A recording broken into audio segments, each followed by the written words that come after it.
On my wedding day, the air outside the hotel smelled of flowers and river breeze, and for a moment I believed nothing could touch me. Guests were gathering, the photographer was ready, and my gown felt like it had been stitched out of light itself. Then I saw two uniformed officers walking straight toward me, my mother, right behind them, pointing at the car that was supposed to take me to the aisle. The smiles around me faded, cameras froze mid-click, and as the trunk opened I realized the next few minutes would decide whether I made it to my own wedding or anywhere at all. I woke up earlier that morning to the soft hum of the river outside my hotel window, sunlight sliding through the sheer curtains and pooling warm across the carpet. Charleston had that slow golden light that made everything look like a painting, and for a few quiet moments, I let myself believe the day would unfold exactly as I'd imagined. Paige was already in my room, crouched low with her camera capturing everything from the lace train draped over the couch to the pale pink bouquet resting in a glass vase. The glint of my grandmother's bracelet on my wrist caught her lens, and she teased me about looking too calm for a bride. Oliver was safe in her room down the hall, probably curled into the blanket I'd packed for him, waiting for me to come and scratch behind his ears. The knock came just once before my mother, Margaret, stepped in without waiting for an answer. Her eyes swept over me from head to toe in that slow, evaluative way I'd known my whole life. Vanessa followed, wearing a smile that was quick but never warm. She glanced at the gown and murmured something about how it was more dramatic than she would have picked and how Mark's family would certainly have something to say. I didn't take the bait. Years had taught me that defending myself only handed her more ammunition. Paige asked if they wanted to join a photo or two, but Margaret declined, insisting there was still plenty to do before the ceremony. Vanessa lingered just long enough to run her fingers along the edge of my veil before setting it down like it wasn't worth her time. Then they were gone, leaving behind a chill that seemed to settle over the room. By 11, the stylist had finished pinning my hair, and Paige helped me into the gown. The satin slid into place with a whisper, the weight of the skirt wrapping around me like a promise. I took one last look in the mirror and told myself I looked strong, ready. The lobby smelled faintly of gardenias and fresh coffee. Through the glass doors, the white town car gleamed under the late morning sun. Mark was already at the venue greeting guests, and I was moments from joining him. I stepped outside, lifting the skirt slightly to keep it from brushing the concrete, and that was when I saw them again, two uniformed officers standing near the car. In the distance, I caught the edge of my mother's voice, calm and clear, guiding them toward the vehicle. One of the officers, tall and lean with close-cropped hair, stepped forward and introduced himself as Officer Miller, saying they had received a tip about illegal substances in the car. His partner, broader and unsmiling, stayed close to the vehicle, scanning every movement.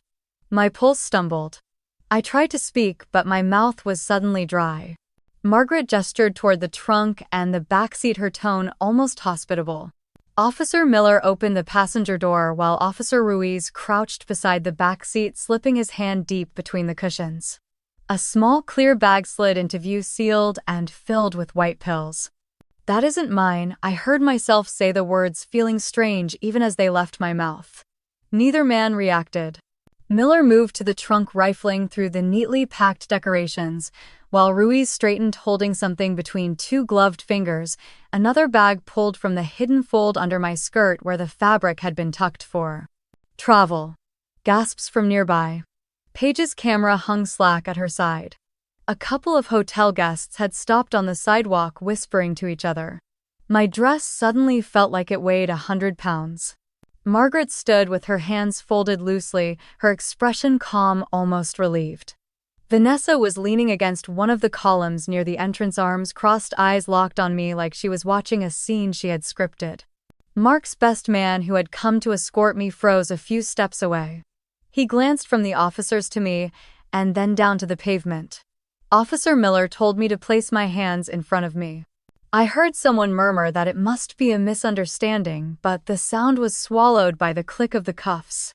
Cold metal bit into my wrists. The skirt bunched awkwardly as they guided me toward the patrol car.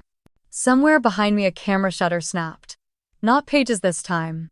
It occurred to me that I might be on someone's phone, maybe already being sent to half the guests at the venue. I didn't look back. I kept my eyes on the car door on the way the sunlight flared against the paint and tried to steady my breathing. The ride to the station was only a few minutes, but every second felt stretched thin, each turn of the wheels marking the distance between the life I thought I was stepping into and whatever this was becoming. They led me through a side door of the station into a narrow hallway that smelled faintly of bleach and old paper. My wrists were sore where the cuffs had been, and every sound seemed sharper than it should have been. A heavy metal door opened ahead, and I was guided inside a small holding room with pale cinder block walls and a bench bolted to the floor. The door shut behind me with a solid click, the kind of sound that made it clear it would not open for me until someone else decided. I sat gathering the skirt of the dress around me, trying to keep it from touching the dusty floor. The train pooled at my feet like an unwelcome reminder of what today was supposed to be. In my head, I could still see the faces in the hotel drive. Paige's eyes wide, the murmurs of strangers, the way Mark's best man looked anywhere but at me. Somewhere out front, I imagined Susan Evans hearing the news from a guest's phone. I could see her pressing a manicured hand to her mouth, eyes narrowing in that way she had when something reflected badly on the family. Greg would stand behind her, silent, weighing the situation like a problem at work that needed an efficient solution. Neither of them would be thinking about how I felt. They would be calculating fallout. I leaned back against the cold wall, forcing my breathing to even out. The fluorescent light overhead buzzed faintly, a sound that reminded me of my bedroom as a kid lying awake while voices carried down the hallway from the living room. My parents always spoke softer when they talked about me, like they were discussing something fragile or defective. Vanessa was the opposite. She was the kind of child people noticed immediately. Dark hair always brushed, smile practiced just enough to look natural, the star in every school program. Margaret and Thomas treated her like a trophy they kept on display. When she brought home a clay bowl from art class, it went on the mantel. When I spent days painting something for the school fair, it disappeared into a drawer in the kitchen. I remembered my 9th birthday. Vanessa had a soccer game that morning, so my party was moved to the afternoon. By the time we got home, half the guests had gone. My cake sat on the counter, candles half melted from being lit and relit. Margaret said maybe next year we would do something bigger. Next year came, and Vanessa's recital fell on the same weekend. It wasn't that they were cruel in the obvious ways, it was that they seemed to see me only in the spaces between moments that mattered to them. I learned to keep my head down, to do well in school without making noise about it. Straight A's part-time job in high school, college acceptance. Each time I waited for that flicker of pride. Each time it never came. Oliver came into my life when I was 16. Vanessa had begged for a dog at 14, promising charts and walks and responsibility. 3 weeks later, she was tired of him, complaining about the smell, the noise, the scratches on the floor. My parents talked about finding him a new home, even putting him down if no one wanted him. I told them I would take care of him every walk, every meal. They said fine, but he was my responsibility. He became more than that. He was the only one in the house who seemed happy when I walked into a room.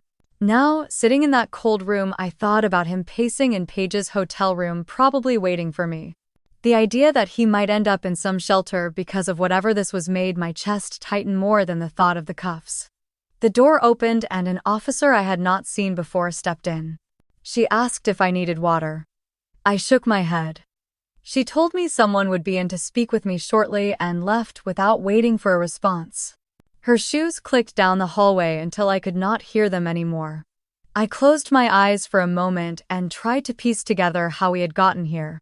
This morning I was fastening my grandmother's bracelet. Now I was sitting in a holding cell in a wedding gown that felt heavier with every breath. My mind kept circling back to Vanessa's face in the hotel drive, the way she watched me like she was waiting for a line to be delivered. I didn't know what the next hour would bring or who they would send in to talk to me, but I knew one thing with certainty. Whatever happened, I could not count on my family to tell the truth for me. That had been true for a long time. Only now it was playing out in front of an audience I could not escape. I shifted on the bench, the satin rustling in the quiet. Somewhere down the hall, a phone rang sharp and sudden, then stopped. I focused on that silence, willing it to stretch, because it was easier than thinking about the mess waiting just outside this room. Walter's face came to mind the way it always did when I felt cornered, calm and steady like the front porch of his house on a summer evening. My grandfather had a way of making you believe there was a way through even if you could not see it yet. He was 82 now, retired from teaching high school history, but sharper than anyone else in the family. He was also the only one who had never made me feel like I had to earn my place at the table. When I was a kid, his place in Beaufort was the only spot that felt safe. I could walk there from our house in about 20 minutes, cut through the park, and he would be waiting on the porch with 2 glasses of sweet tea. He never asked why I came. He just let me sit there and talk or not talk at all. He would tell me about his students, about history, about the stubborn little garden he kept even when the heat tried to kill it. Walter always told me that independence was worth more than approval. I did not fully understand it when I was younger, but over the years it became the only advice that stuck. He hinted more than once that he would help me when I got married. I thought he meant a check or a gift to help us start out. I never pressed him for details. In 2014, Vanessa had been in her sophomore year at a state university. She came home for winter break and never went back. She said college was toxic, that professors were out to get her, that she did not see the point of wasting time when she could make money faster elsewhere. What she actually did was sleep late, pick up a couple of shifts at a boutique, and spend the rest of her time with people who always seemed to be on the edge of trouble. Walter asked me quietly if I thought she was using anything. I told him I didn't know. Back then, she barely spoke to me unless she wanted something. It stayed that way until Mark proposed in the fall of 2022. We had been dating for 3 years, steady and quiet. He asked me in the little courtyard behind my apartment building, just the 2 of us, and I said yes without a single doubt. A week later, Vanessa started showing up more. She asked about the ring, about where we would live, about the guest list. Somehow she found out about Walter's plans. I never told her. My mother must have said something in passing, or maybe she overheard. The story that went around was that Walter intended to give me a sizable gift for the wedding, enough to put a down payment on a house. The amount shifted depending on who was telling it, but by the time it got back to me, Vanessa had heard the number was in the hundreds of thousands. Her attitude toward the wedding shifted almost overnight. She offered to help with planning, which meant criticizing my choices in flowers and venue. She volunteered to handle music, then complained when I told her we had already booked a band. She asked over and over who would be my maid of honor. When I told her it would be Paige, she smiled tight and said Paige was fine for casual events, but maybe not the image I wanted for something this big. Paige had been my best friend since high school. She knew me better than anyone, and she was the only person besides Walter who had consistently shown up when it mattered. Choosing her was never a question. Vanessa did not take the answer well. She started making little comments in front of our mother about how family should come first, how it was embarrassing not to have my own sister stand beside me. Margaret never openly took sides, but she always found a way to end those conversations with me, feeling like I had been the one in the wrong. I tried to push past it. I focused on fittings, on work, on the idea that in a few months I would be walking down the aisle towards someone who actually chose me. But there were moments that stayed in the back of my mind. Like the time I walked into the kitchen and Vanessa was sitting with our mother, their voices low, stopping abruptly when I entered. Or the day she came to my apartment unannounced and seemed oddly interested in where I kept things, asking casual questions about my schedule, about when I was usually home. Walter noticed something too. In early March, he pulled me aside after Sunday lunch at his house and asked if Vanessa had been acting different. I told him about the comments, the way she hovered around the wedding plans. He just nodded, his mouth pressed into a thin line. He said to keep my eyes open. Now, sitting in the holding room with the taste of metal still faint on my wrists, I thought about that conversation. I wondered if he had guessed more than he said. Walter was not one to speak without purpose. If he had suspected Vanessa might try something, why hadn't he warned me directly? Maybe he thought I would not believe him. Or maybe he believed she would not go this far. The door at the far end of the hallway opened and I heard footsteps approaching. I straightened on the bench, the skirt settling around me. For a moment, I let myself imagine it was Walter walking toward me, ready to tell me that this was a mistake that could be fixed. But the steps were quicker, lighter, and they stopped just outside the room. The lock turned and I braced myself for whoever was on the other side. The door swung open and Mark stepped and his expression caught somewhere between relief and dread. He looked like he had been pulled in every direction at once. His suit rumpled, his tie hanging loose, a faint redness around his eyes as if he had been rubbing them too hard. He stood there for a few seconds, gripping the doorframe like he needed to steady himself before coming any closer. When he finally crossed the room, I noticed the way his gaze kept darting around as if expecting someone else to be here. He sat across from me at the cold metal table but leaned back in the chair like he wanted the distance. I waited, not trusting my voice to be the first sound between us. He cleared his throat. They gave me 10 minutes. His voice was quieter than I remembered, not the steady tone I heard when we talked about bills or weekend plans. I nodded and asked if he had spoken to anyone yet. He told me Susan had been on the phone since it happened, fielding calls from reporters who somehow already knew the story. Greg was furious not just at what happened but at how quickly it had gone public. He said their phones hadn't stopped ringing. I pictured them in their kitchen, Susan pacing with a cordless phone in hand, Greg standing by the counter with that pinched look that made him seem both stern and withdrawn. I asked what Susan thought. His jaw tightened a little. She's worried about how this looks. For the family. For Dad's work. She thinks postponing the wedding is the smart move until... He trailed off. Until what, I asked. Until this all goes away, he said. Postponing. The word landed like a cold stone. I could see it in his face. Susan didn't mean delay, she meant remove. I tried to read his eyes to find the part of him that would push back against her, but what I found instead was hesitation. Do you believe me? I asked, before I could stop myself. His eyes shifted and I saw the brief pause before he said, Of course I do. But the pause told me more than the words. He leaned forward, elbows on the table, lowering his voice. Greg's been talking to an old friend who used to be a criminal defense attorney, just to understand what we're looking at. He says charges like this, if they stick. He didn't finish. He didn't have to. I told him I wanted to talk to Paige. He said she had Oliver, she was keeping him safe. My chest eased a fraction at that. Then he glanced toward the guard in the corner, as if to remind me we weren't alone. We shouldn't talk about specifics here, he said. Not until we know who's listening. It hit me then he was already managing me the way he managed clients at work, keeping things controlled, palatable. Not like a partner, but like a liability. I asked how he found out. He said he was standing in the lobby of the hotel, shaking hands with his uncle when he heard someone shout. By the time he got outside, the police had me in cuffs. Guests were watching from the doorway, phones in their hands. His voice dropped lower when he added Susan was talking to a detective before he even reached me. I felt the blood drain from my face. She what? He nodded, eyes fixed on the table. She told them she had no idea what was going on, but that she thought it was best to cooperate. We sat in silence for a moment, the hum of the air vent filling the space between us. I wanted to tell him about Vanessa, about the years of small betrayals, about Walter's warnings, but the clock on the wall told me we had minutes, and I could already see the weight on his shoulders pressing him down.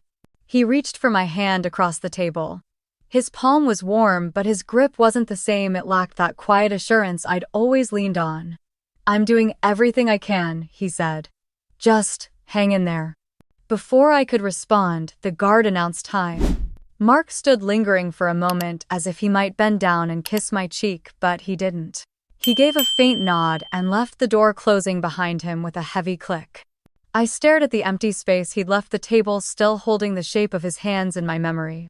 Somewhere deep in my chest, a new thought took root, one I didn't want to name yet. I was starting to wonder if, when it came to surviving this, I might be on my own. I leaned back in the chair, letting the silence press in. Outside the small window, the light had shifted, the sharp brightness of morning softening into the muted haze of afternoon. I didn't know how many hours had passed since the knock on my hotel door, only that each one seemed to pull me further from the life I thought I was walking into and deeper into a place I didn't recognize. The guard called my name and I stood. My legs felt unsteady, like they weren't sure which direction to carry me next. But I knew one thing: I couldn't sit still and hope for someone else to fight this for me. If I wanted the truth to matter, I would have to make it matter myself. A woman in a navy suit was waiting for me in a small interview room, her briefcase on the table and a pen poised between her fingers. She looked barely older than me, her brown hair pulled into a neat ponytail, glasses slipping slightly down her nose as she stood to shake my hand.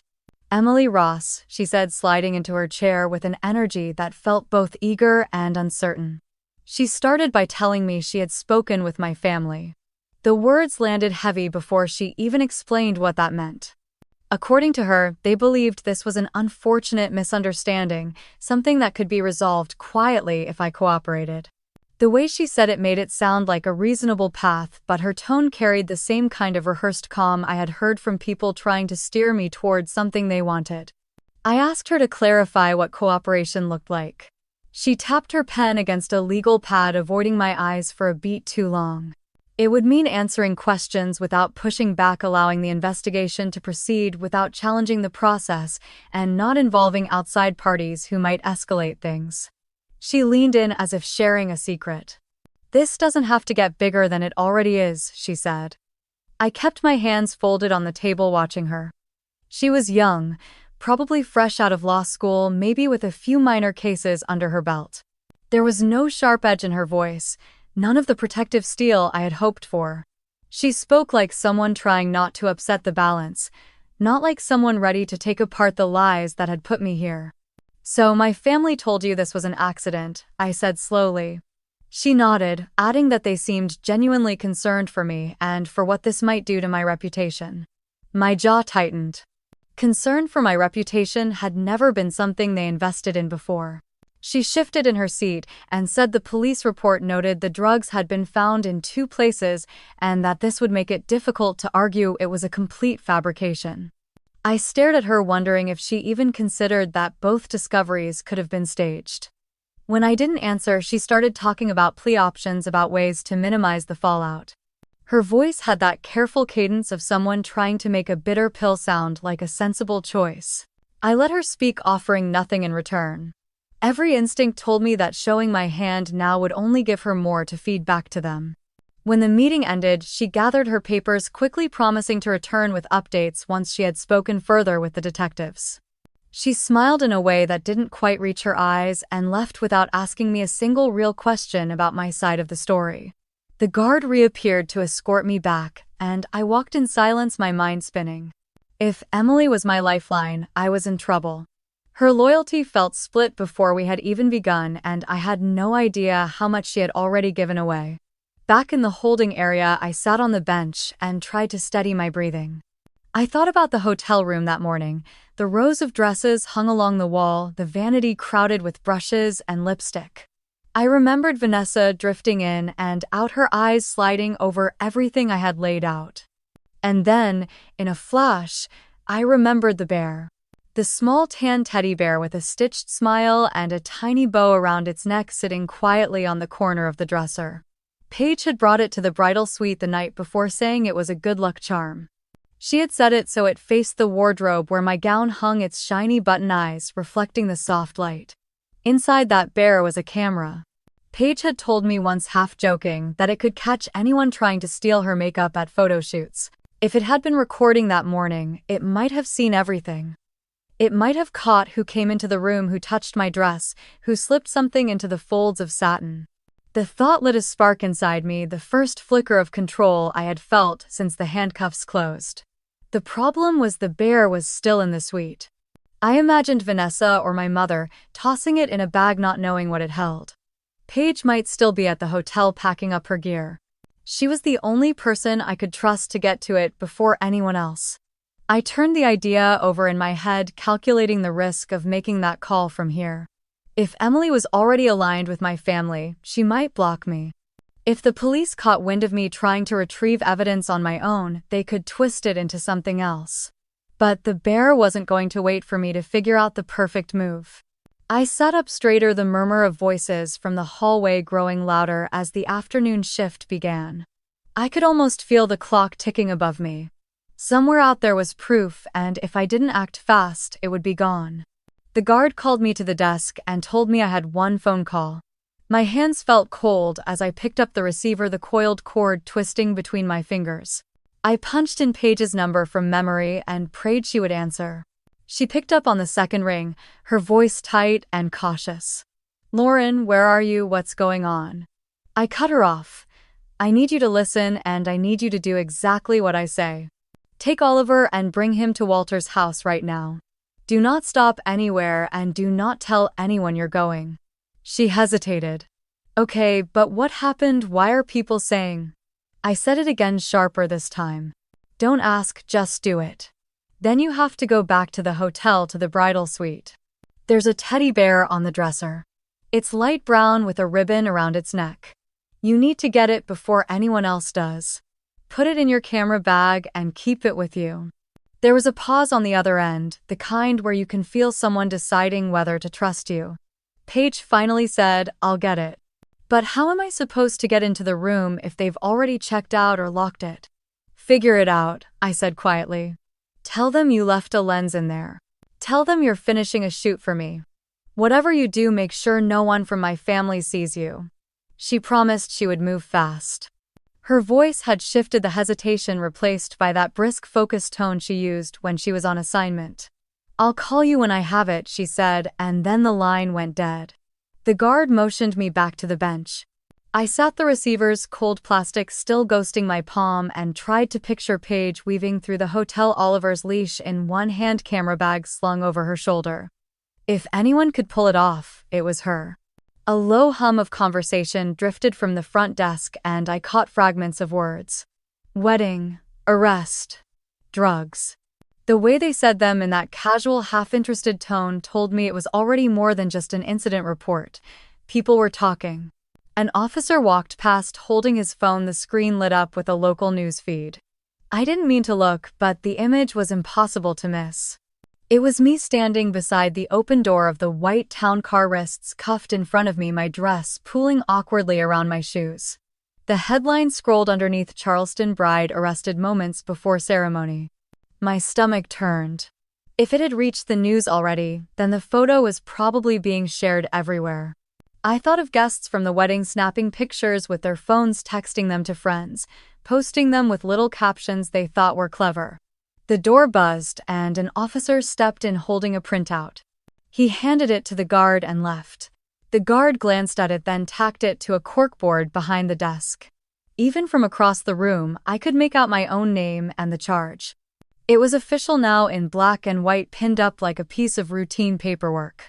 I shifted on the bench, feeling the layers of satin press against me. Every part of me wanted to peel it off, to shed the dress that had turned into a costume for a scandal.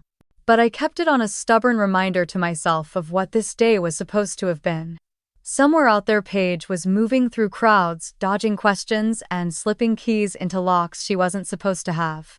I imagined her reaching for the bear, tucking it into her bag without a second glance, and walking away as if nothing had happened. I needed that image to stay intact, because without it, all I had left was the weight of those photos and the way the world was already reshaping me into someone I wasn't. An officer called my name, breaking into my thoughts. I stood slowly, bracing for whatever came next, but kept my eyes steady. I couldn't control the headlines or the whispers or the way my own family had turned into a wall between me and the truth. But I could still place my trust in the one person who had never treated me like a problem to be solved. And right now, that had to be enough. The room they led me into was smaller than the last, with one wall of frosted glass that let in a muted wash of daylight. A metal table sat in the center with two chairs facing each other. I was still standing when the door opened again, and a man in a tailored navy suit stepped inside, his movements deliberate, the kind of slow confidence that made the air feel heavier. He set a leather briefcase down on the table before even looking at me. When his eyes met mine, they held steady for just a beat before he spoke. "I'm Daniel Carter. Walter sent me." Hearing my grandfather's name hit me like a steadying hand on my shoulder. I sat down slowly, my fingers brushing the edge of the table. Daniel took the other chair, leaning forward slightly, his voice low but clear. "I have a general idea of what's happened so far, but I need you to listen carefully. We don't have the luxury of time, and without hard proof, the case against you could stick." The words landed like cold water. I wanted to tell him everything at once, but he raised a hand. Start with this. Do you know of anything at all that could show who put those drugs in your dress or in the car? I hesitated, the image of the teddy bear flashing in my mind, the one I had tucked in the corner of the bridal suite that morning. Yes, there's a hidden camera inside a teddy bear. It was pointed straight at my dress and the table with my things. Daniel's expression sharpened in a way that told me he knew exactly how valuable that could be. Where is it now? I told him about my call to Paige, how I had asked her to take Oliver to Walter's and grab the bear from the bridal suite without drawing attention. Before I could finish, the door swung open again, and Paige stepped inside, her camera bag strapped across her chest like armor. She looked both winded and defiant. Got it, she said, simply pulling the teddy bear from the bag and placing it on the table. And I should tell you, I saw Vanessa this morning near the parking lot. She was moving around the car like she was looking for something, kept glancing over her shoulder. Daniel was already unzipping the seam in the bear, his fingers deftly pulling out a tiny memory card sealed in a plastic sleeve. He slipped it into a small protective case from his briefcase. This goes straight to my tech guy, he said. He's off the books fast and thorough. If there's anything on here, we'll have it by tonight. Paige's eyes flicked to me, searching for a sign that this was the right move. I gave her a faint nod, the kind you give when words would only get in the way. Daniel turned to her. Did anyone see you take it? No, Paige said, shaking her head. I waited until the hallway was empty. I think the hotel staff were busy dealing with the commotion outside. Good, keep it that way. His voice carried no warmth, but it wasn't unkind, it was focused, razor-edged. Paige gave my hand a squeeze before leaving, and the door clicked shut behind her. For a moment, the room felt still, like the noise of the station had been muted. Daniel tucked the memory card case into his inside pocket and stood. I'm heading straight to my tech. I'll call Walter with updates, but for now I need you to say nothing about this to anyone, not the police, not your fiancé, not your family. That last part caught in my chest. Not even Mark, especially not Mark. Right now we need to control the flow of information. The more people know, the more chances there are for it to get twisted. I nodded slowly. Understood. He gave me a short nod in return, then left with the same deliberate stride he'd entered with. I sat there for a few seconds after the door closed, my eyes fixed on the spot where the bear had been, picturing that tiny card making its way to someone who could finally expose the truth. I imagined Vanessa's face on that footage, the flick of her hair when she thought no one was watching, the quick dart of her eyes, her hand sliding something under the cushion of the car seat. I wanted that image burned into a screen so clear that no one, not even my mother, could deny what she'd done. When an officer came to escort me back, I felt the faintest shift in my own steps. It wasn't relief, not yet, but it was something steadier than fear. The fight wasn't over, but for the first time since the police had shown up at the hotel, I believed it was a fight I could win. The guard unlocked the door again and stepped aside to let a tall man in a dark navy suit enter. He moved with the quiet confidence of someone who knew exactly why he was here. A slim leather briefcase hung from his hand, and his eyes scanned the room in a single sweep before settling on me. Lauren Mitchell. His voice was low, steady. My name is Daniel Carter. Your grandfather Walter sent me. Hearing Walter's name hit me harder than I expected, a small rush of relief pushing through the fog that had wrapped around me since the arrest. Daniel set the briefcase down on the table and pulled out the chair across from me. He leaned forward slightly, his elbows on the table, as if closing the distance would make his words sharper. I've been told some of what happened, but I need you to hear me clearly. Without hard evidence, this case could get ugly for you very fast. There was no sugarcoating in his tone, no polite evasions, just fact. I swallowed, my throat dry. I know, good, now tell me this. Is there anything that could prove someone else put those drugs in your car or your dress? I hesitated for only a second before the memory surfaced. Yes. There's a teddy bear in the bridal suite. It has a hidden camera inside it. I left it facing my dress and the vanity table. Daniel's eyebrows lifted slightly. And where is it now? I called my friend Paige earlier. She's getting it for me. She was in the hotel this morning. She might have already left with it. As if summoned, the door opened behind him. Paige stepped in her camera bag over one shoulder, eyes darting between me and Daniel. In her hands was the bear. "I got it," she said quietly, setting it on the table. "And you should know. I saw Vanessa near your car this morning. She was acting strange. Kept looking around like she didn't want to be seen." Daniel unzipped a hidden seam in the bear's back and pulled out the memory card, holding it up to the light. He didn't bother hiding the urgency in his movements. "I'll get this to my tech immediately. If there's anything here, we'll know soon." Paige's gaze softened as she looked at me. "Are you okay?" "Not really," I admitted. "But this helps." Daniel glanced at her. "Did anyone see you take it?" "Number." I waited until the hallway was empty. "Good. That might matter later." He slipped the card into a small hard case from his briefcase. "My technician works fast and discreetly. We'll have the footage before your arraignment." Paige gave my hand a firm squeeze before leaving her warmth lingering for a moment after the door shut. Daniel leaned back in his chair, studying me. I read between the lines of the reports. "Your family isn't exactly in your corner. That's putting it lightly. Then you understand why I'm telling you this. Do not discuss any of this with them.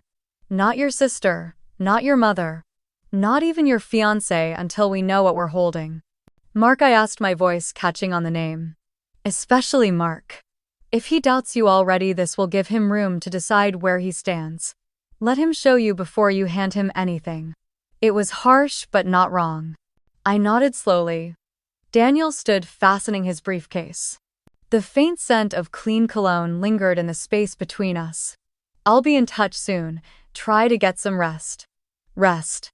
As if that was possible with my wedding dress still clinging to me like a joke no one else found funny. When he was gone, I sat in the silence, staring at the bear now lying limp on the table. That stuffed toy had been a bit of quiet insurance, something I had placed there out of habit from years of not trusting the people around me. I never thought it would become the one thing standing between me and a felony charge. I imagined Vanessa's face when she saw it, the tightening of her jaw when she realized I might have proof. That image steadied me more than any comforting words could. An officer passed by the open doorway, glancing in before moving on. Somewhere across town, in a small dark room, a technician would be loading that card into a computer. Somewhere my truth was waiting to be played back frame by frame. And when it did, I wanted every second to burn. Daniel returned the next afternoon, his briefcase looking heavier than before, though it was probably just my anticipation weighing it down in my mind. He motioned for the officer to close the door behind him, then set a slim black laptop on the table between us. His expression was focused, controlled, but there was a flicker in his eyes that told me this was not going to be bad news. "I think you're going to want to see this," he said, quietly tapping the spacebar. The screen came to life with a still frame of my bridal suite. The soft gold light from the window washed over the vanity, my dress hanging to the side like it was waiting for a moment that never came. In the corner of the frame, the teddy bear sat exactly where I'd left it. Daniel clicked play. The door opened. Vanessa stepped in, glancing behind her before shutting it. She wasn't dressed for the wedding yet, still in jeans and a loose top, her hair pulled back. She walked straight to my dress, her movements quick and deliberate. My stomach tightened as she lifted the layers of fabric, pulling something small and dark from her pocket. She slipped it deep into the lining, smoothing the skirt after like she had just fixed a wrinkle. I heard my own breath in the room, though it was just a recording. She moved to the vanity, opened the drawer where I had left my clutch, and looked inside. Whatever she saw didn't interest her. She left the drawer slightly open, crossed the room, and picked up the bear. For a moment I thought she had realized what it was, but then she set it back down, facing the same way. I almost laughed at the absurdity of her not knowing she was practically posing for the camera. Daniel paused the video, glancing at me. "There's more."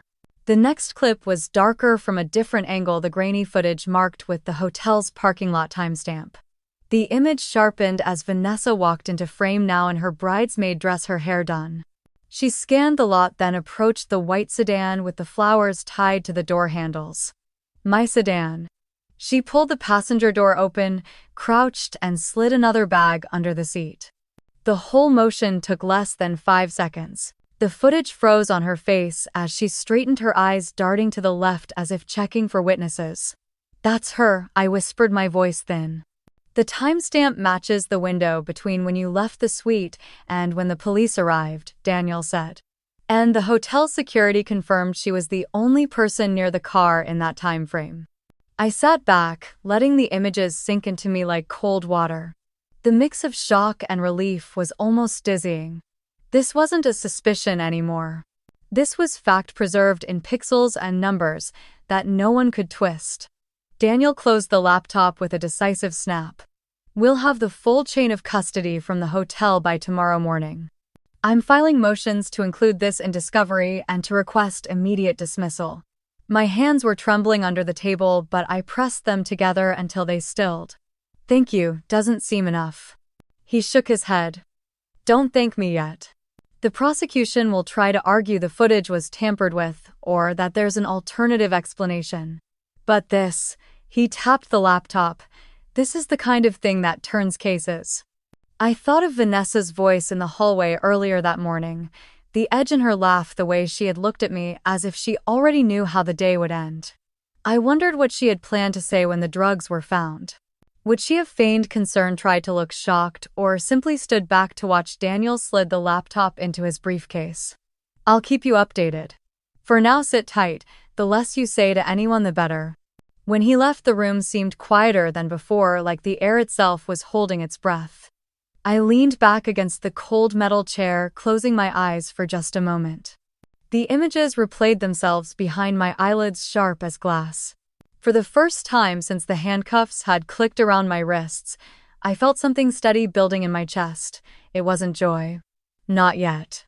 It was something harder, anchored deeper. I opened my eyes, staring at the spot on the table where the bear had been earlier. Vanessa had touched it without knowing. She had walked straight into the trap I had set without even meaning to. And now she wasn't the one holding the story anymore. The conference room smelled faintly of stale coffee and the sharp tang of printer toner. The long oak table divided us like a fault line, with Daniel, Walter, and me on one side and my parents and Vanessa on the other. Margaret's pearls rested high against her collarbone, her spine ramrod straight, as if posture alone could shield her from what was coming. Thomas sat beside her, his gaze fixed on a stack of legal pads, avoiding my eyes. Vanessa lounged in her chair, her arms crossed, her mouth curved in something between a smirk and a dare. Daniel slid his laptop to the center of the table and opened it without preamble. A click, a soft whir, and then the bridal suite filled the screen. I didn't look at the image this time. I kept my focus on their faces. Vanessa's smirk faltered the moment she appeared on the screen. She shifted, trying to appear casual, but her eyes darted once toward Margaret before snapping back to the video. Margaret's hand moved to the pearls, fingers tightening around them. Thomas's jaw clenched and a muscle jumped at his temple. The footage rolled on in silence except for the faint hum of the building's HVAC. Vanessa lifting the dress, slipping the bag inside, smoothing the fabric. The timestamp blinking in the corner, each number another nail in the coffin she had built for herself. The parking lot footage came next. Vanessa in her bridesmaid dress walking toward my car, crouching at the passenger side, sliding the second bag under the seat. Daniel paused the video and let the still frame hang in the air. Margaret's voice was low, almost hoarse. "Vanessa, what is this?" Vanessa gave a small, tight laugh. "It's not what it looks like." Thomas finally looked up. "Then explain it." Her eyes flicked between them, then to me, and something in her expression shifted, hardened. "I wasn't going to let her run everything." She tilted her chin. "I wasn't planning for you to actually get arrested, Lauren. You were supposed to be stopped before it got that far. Just, Ed a little. You deserved that." Margaret sucked in a sharp breath. Vanessa Walter leaned forward, his hands flat on the table, voice calm but edged with steel. "You think framing your sister on her wedding day is just ing her?" Daniel's tone cut through the room. "What you've just admitted will be included in the record. This isn't just about planting illegal substances. This is obstruction of justice, false reporting, and perjury if you repeat any of your lies under oath." Vanessa's face drained of color, but she sat back folding her arms again like she could hide inside herself. Margaret's eyes shifted to me for the first time, but there was no apology there, only a quiet desperation. Thomas rubbed a hand over his face. "We need to talk about this privately." Daniel didn't give them the chance. "There's no private left. This meeting was to give you the courtesy of seeing the evidence before it's in the prosecutor's hands. As of this afternoon, it will be. And I will also be requesting additional charges for your daughter's actions." The tension in the room felt like a storm pressing against the windows. No one moved, no one spoke. Even the air seemed reluctant to pass between us. Vanessa broke the silence with a scoff, but it was thinner now, her voice catching at the edges. "This is ridiculous." Daniel shut the laptop, the sound echoing like a gavel strike. "What's ridiculous is thinking you could get away with it." Walter's gaze moved from Vanessa to my parents. "You raised 2 daughters. Only one of them has any sense of decency. And from the way you're sitting here, I'm not sure you even know which one that is." Margaret's face went pale. Thomas didn't meet his eyes. I sat still, my pulse slowing into something steady and cold. For the first time in years, I didn't feel like the one being cornered. When Daniel gathered his files, the scrape of paper and zipper teeth was the only sound. He stood nodding toward the door. Walter followed. I rose last, letting the silence do what my words no longer needed to. No one tried to stop us as we left. The cold air outside the courthouse cleared my head just enough to register the cluster of cameras on the steps and the way lenses tilted toward us, as if drawn by gravity. Daniel kept a steady pace to the curb and told me to keep my eyes forward. Walter walked on my other side, his hand a quiet anchor at my elbow. Reporters called my name, tossed questions that blended into one long sound. We reached the car without answering a single one. By evening, the story had spread across local news sites and then to the regional stations. Every headline seemed to use the same still frame from the parking lot video: Vanessa's hand halfway under the passenger seat, the timestamp hanging in the corner like a verdict. My phone lit with messages from numbers I barely recognized: college friends, former clients, people who had not checked on me in years but suddenly had something to say. I turned it face down and let it buzz until the battery surrendered. The next morning, Daniel asked me to meet him at his office. His assistant had a stack of calls on a legal pad and a look that said she had been triaging chaos since dawn. I was settling into a chair across from his desk when the door swung open and Susan stepped in without waiting to be announced. She wore a fitted navy coat and a silk scarf, pearls at her throat, everything about her crisp and controlled. She did not sit. She said she wanted the real reason. Not the legal language, not polite summaries, but the truth about why my sister would do something like this. Her eyes were sharp and suspicious, as if the answer she expected would confirm her worst instincts about me. I told her to take a seat, and when she did not move, I stayed standing too. I told her it was not one act pulled out of nowhere. It was years of looking the other way while Vanessa floated above consequences. It was a house where attention was currency, and I never had enough to buy in. I said Vanessa heard rumors that Walter planned a wedding gift, and that she had always wanted control more than anything else. Control of the narrative, control of how people saw us, control of who got to win. Susan asked if this was only about money. Her voice carried the kind of disbelief that sounds like judgment dressed as curiosity. I told her money was a part of it, but not the center. I said Vanessa decided long ago that I should not have more than she did, not praise, not peace, not a future that felt like mine. I told Susan that my sister enjoyed arranging scenes and standing just out of frame, then pretending to be the one holding it all together. She reminded me that the press was not kind to families with public problems. She said the company name had already been mentioned in 2 articles and that her husband had a board meeting the next day. I felt something hot rise in my chest and forced my voice to stay even. I told her that my life was not a line on a reputational balance sheet. That I understood she cared about fallout, but I would not minimize what had happened to me to make her more comfortable. For a flicker of a second, her expression changed, a small crack in the polished surface. She asked why I had not come to them before the wedding, if I thought Vanessa was a problem. I said because I had spent years being told I was overreacting, that I was dramatic for noticing what was right in front of me, and that I had learned to stop asking my family for protection they were never going to give. Daniel stepped in, then calm but direct. He told Susan the evidence spoke for itself. He said the prosecutor had the footage and the security affidavits, and that any additional conversation about motive would unfold in court. He suggested she prepare her family for more attention once filings became public. She lifted her chin and said she would speak to Greg. Then she smoothed the edge of her coat, nodded once like she was dismissing a contractor, and left. That night, Greg called my phone. His voice sounded older than I remembered. He said he was sorry for not trusting me sooner. He said he had watched the video 3 times and felt sick each time, and that he had told Susan they were not going to be part of any narrative that tried to soften what happened. He asked what I needed from them. I told him I needed space to finish this and I needed them to stop speaking to the press.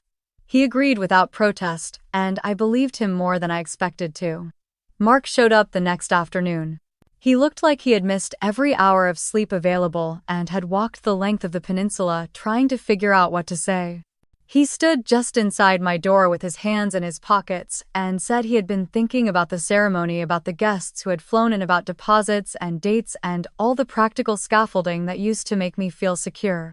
He said we did not have to cancel, that we could postpone until the fall, that time might calm the noise.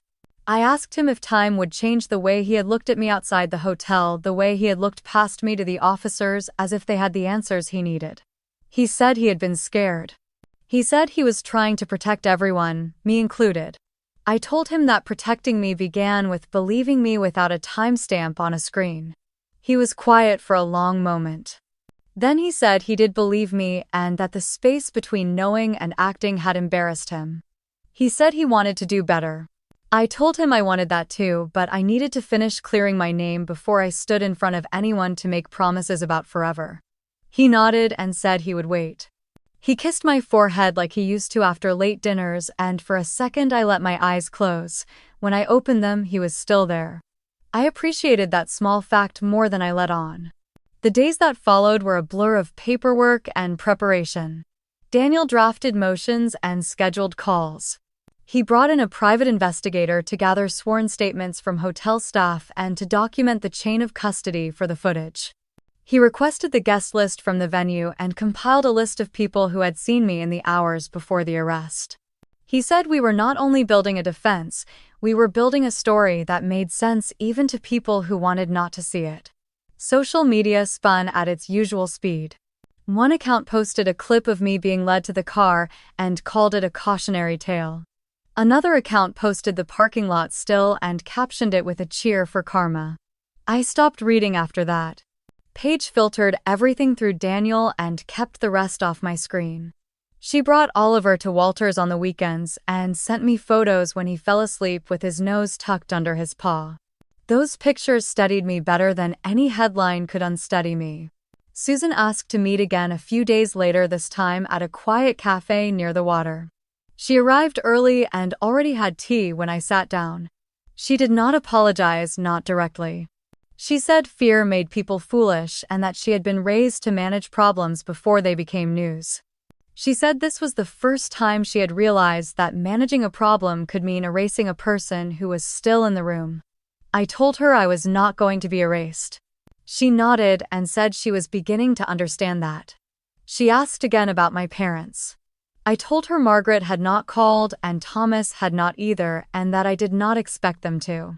I said Walter had asked me to move in with him for a while to get some quiet and some space. Susan asked if I would accept any help from them while I prepared for court. I said moral support would do more than money right now. She said she would try to give it. I said trying was better than pretending. Greg sent a message that evening to let me know he had spoken to the communications team at his company. They would issue no statements, and if reporters called the office, they would be told to call the courthouse for filings. He ended the message by saying their door was open if I needed dinner, and silence. I stared at those words for a long moment, surprised by how much they loosened something tight in my chest. Mark and I started talking in shorter, more honest sentences. He did not promise that he could fix anything. I did not pretend that postponing a ceremony would fix what had cracked. We talked about work and sleep and food and the way the city felt different when you were the subject of its conversations. He told me his mother had asked if he was sure. He told her yes. He told me he wanted to show that answer with time, not speeches. On a quiet afternoon, Walter called and asked if I could come by. He had made gumbo and insisted there was too much for one person. I drove to Beaufort with the windows cracked, the marsh air rinsing out the stale scent of newsprint that seemed to cling to everything. He met me on the porch with a smile that reached his eyes. We ate at the kitchen table and he told me stories about the first year he taught about a student who had gone on to run a bakery, about the way the river always looked different at dusk. He did not ask about the case until I brought it up. When I did, he listened without interrupting. When I finished, he said he had never doubted I would find a way to put the truth in the same room with the lies and let people decide what they wanted to be. Driving back to Charleston, the bridge lights wove a slow pattern in the rearview mirror. I felt tired to the bone, but it was the kind of tired that comes after work that matters. The kind you can sleep inside. When I got home, Daniel had emailed to say the prosecutor had acknowledged receipt of the footage and the supporting affidavits. He said a hearing date would be set soon to discuss motions and that he would prefer I keep my schedule clear. I replied that I would be there.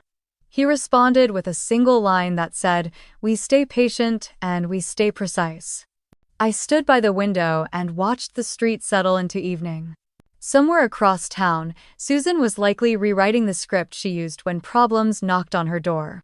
Somewhere Mark was setting an alarm for a morning run he would probably skip. Somewhere Vanessa was sitting with a lawyer who could not promise her anything at all. The city's noise thinned to a hush. My phone buzzed once more. It was Paige with a picture of Oliver asleep on Walter's rug, one ear flipped inside out, the softest accusation that I should be resting too. I set the phone down and let the room go quiet, the kind of quiet that does not erase you but reminds you that you are still here. The morning of the trial began with a sky the color of whetstone. The courthouse steps were already crowded when Daniel and I arrived, a restless cluster of cameras, microphones, and people craning to see who would walk through the main doors. Walter was waiting inside, a steady presence in a gray suit, his hand warm over mine, as we made our way toward the courtroom. The air in the chamber felt heavy, full of low murmurs that fell away when the judge entered. Vanessa sat at the defense table between her attorney and a deputy, her hair pulled back, face pale but composed. Margaret and Thomas were a few feet away, avoiding my eyes, their posture stiff like they were bracing against a wind only they could feel. The prosecutor's opening was brief. The evidence was clear, the footage showed intent, access, and execution. There were timestamps, witness statements, and the physical evidence from the car. There was no room left for speculation. Vanessa's lawyer stood and conferred with her, and then she rose. Her voice shook on the first word but steadied as she entered her plea. Guilty to 2 felony counts, evidence tampering and obstruction of justice. The judge repeated each charge, and she answered yes, her hands gripping the table until her knuckles whitened. Margaret and Thomas followed. Their lawyer tried to frame their actions as misguided loyalty, an attempt to shield their younger daughter from scandal. But the obstruction charge stood, and the false statements to law enforcement were undeniable. When the judge asked for their pleas, they said guilty, their voices quiet enough that the clerk asked them to repeat themselves. Sentencing came after a short recess. Vanessa was given 3 years in state prison. Margaret and Thomas received 18 months in county jail, followed by 2 years probation. The judge's tone was measured, but there was no softness in the words. Actions had consequences no matter how neatly dressed they arrived in court. Outside, the press closed in as soon as they stepped through the doors. Flashes popped, voices rose, and someone in the crowd shouted Vanessa's name. Margaret tried to push past without speaking, but the crush of people slowed them and the sound of questions followed them down the steps. The video of that moment would run on every local station that night. Vanessa's face turned away. Margaret's jaw set, Thomas looking like he had aged 10 years in a day. By the afternoon, social media carried the images everywhere. Headlines paired their sentences with pictures from the wedding day, the contrast sharp and merciless. Comments poured in, some from people we knew, others from strangers who felt entitled to their opinion. Friends who had once filled our family's holiday tables went quiet. Neighbors closed their doors when they saw cameras parked on the street. Walter asked me to meet him at his attorney's office 2 days later. When I arrived, he was sitting at the head of a long polished table, a thick folder in front of him. He explained in his steady, matter-of-fact way that he had established a trust in my name valued at $2 million. His voice didn't rise or fall. It was simply a fact he was putting into the world. He said it would be managed so that no one could access it or use it as leverage, not now, not ever. I tried to find words to thank him, but he waved them off. He said it was not charity, it was protection. He said family was meant to be a place where you didn't have to defend your right to exist. If I hadn't been given that before, he intended to make sure I had it now. That night I sat in my apartment with the trust paperwork spread across the table. The weight of it was more than financial. It was the opposite of what I had grown up knowing. It was stability that did not ask for anything in return. It was the quiet knowledge that I could choose my own life without calculating who might try to take it away. Still, there was an ache under the relief. The sentences did not rewrite the years of silence, the birthdays and holidays where I learned to measure every word. They did not undo the way suspicion had felt from Mark or the cold distance from Susan before the evidence came out. Justice was a fact on paper, but it did not fill the empty spaces. When the news cycle began to shift, the reporters stopped camping outside the courthouse. The neighbors still watched from behind curtains, but no one approached me on the street anymore. I walked Oliver along the waterfront and let the salt air carry some of the heaviness out of my chest. Paige joined me one evening and we talked about nothing important. It felt like a small luxury. Walter called to check on me every morning. Sometimes he talked about the garden or a book he was reading. Sometimes he said nothing more than that he hoped I was eating well. He never mentioned the trust again, but I could hear it in the way he said goodbye, as if he was reminding me it was there. The day Vanessa was transferred to the correctional facility, I stayed home. I didn't watch the coverage, though I knew it was out there. The next week, Margaret and Thomas began their sentences. I saw one photograph online, the two of them walking through the Sally Port, and closed the tab before the page finished loading. Life moved forward in small, quiet increments. Daniel began wrapping up the final filings. Paige returned to work without feeling like she had to keep her phone in her hand every second. Mark sent me short, steady messages, nothing heavy, just proof of presence. I replied when I felt ready. One evening, I sat on the porch at Walter's with a blanket over my knees, Oliver asleep at my feet. The river was dark and still, the kind of quiet water that holds the reflection of every light.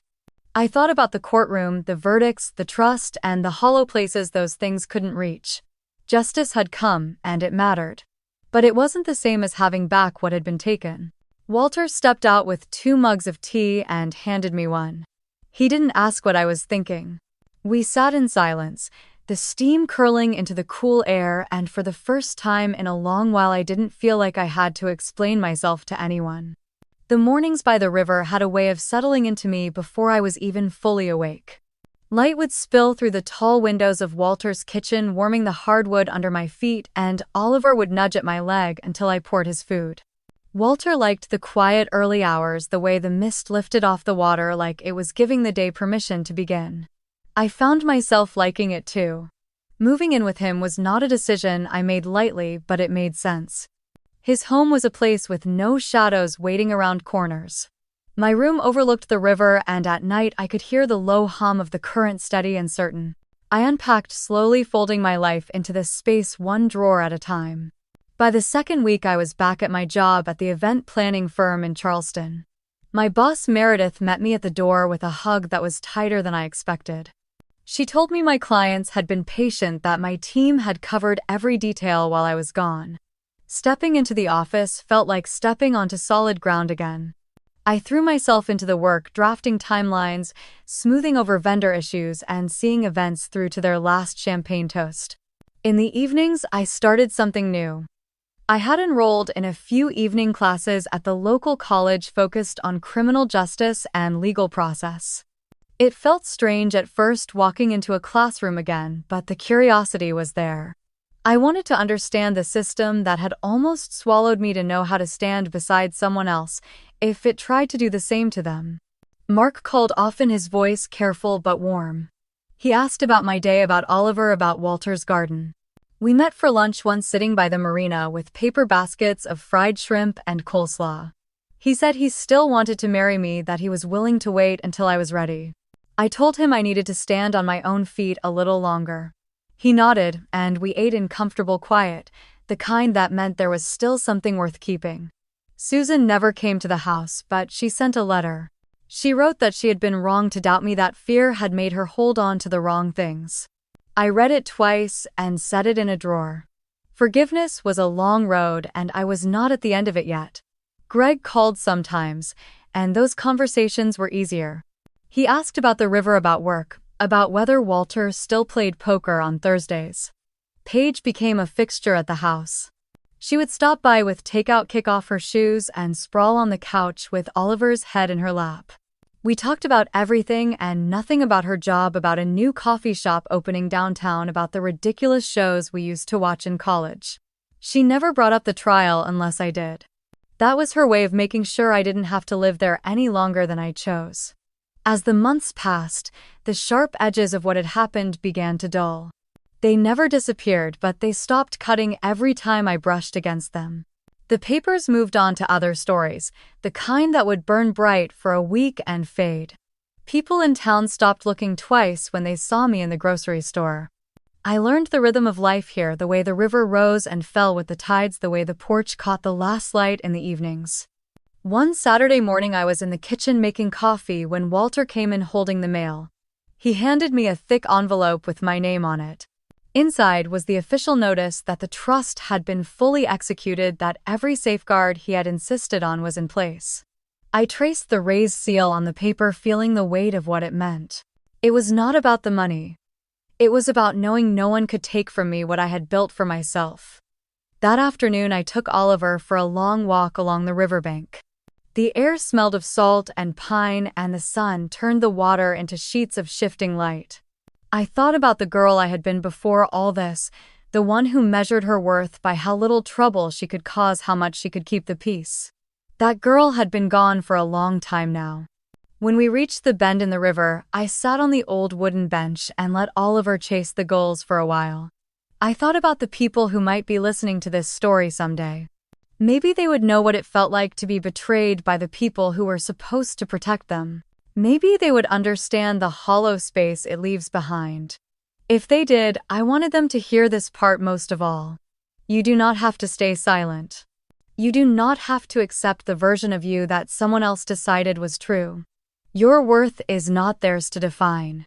The strength is in keeping your ground when the world tells you to move, and walking forward even when the past still pulls at your sleeve. By the time Oliver came trotting back, his tongue lolling and his paws wet from the edge of the water, the tide had begun to turn. We walked home slowly, the late afternoon light soft against the porch when we reached it. Walter was there, a book in his lap, and he looked up with that quiet nod of his. The river kept moving, and so did I. If my story stays with you, tell me in the comments what part you held on to. And if you have your own story of finding your strength after betrayal, I hope you share it, because someone out there might be waiting to hear they're not alone.